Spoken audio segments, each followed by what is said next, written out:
नमस्कार, मी प्रगती जकाते. आपण पाहत आहात पुणे पल. सध्या मी निवडुंग विठ्ठल मंदिर नानापेठ येथे उभी आहे. आज संध्याकाळी तुकाराम महाराजांची पालखी येथे दाखल होणार आहे. तुम्ही माझ्या मागे बघू शकता की सकाळपासूनच भाविकांची इथे तुफान गर्दी आहे. माझ्यासोबत इथले काही स्थानिक आहेत जे आपल्याला या मंदिराची विशेष माहिती आणि याचा इतिहास सांगणार आहेत.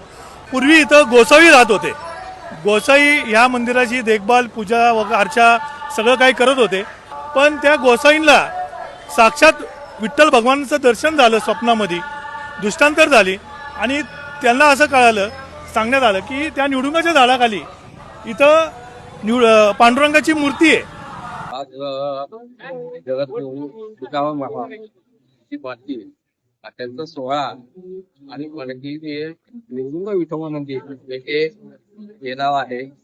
भाविकांसाठी मंदिराच्या उजव्या साईडला बॅरिकेड गेलेला आहे. देशासाठी वेगळी लाईन ठेवलेली आहे आणि त्यासाठी मंदिराच्या डाव्या बाजूला त्या बाजूला महिलांसाठी ठेवलेले आहे आणि मध्ये पॅसेज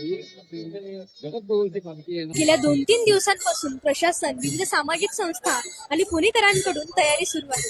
वारकऱ्यांसाठी पिण्याच्या पाण्याची व्यवस्था, मोफत अन्नदान, वैद्यकीय मदत, विश्रांतीची सुविधा आणि विविध सेवाभावी उपक्रम राबवले जातात.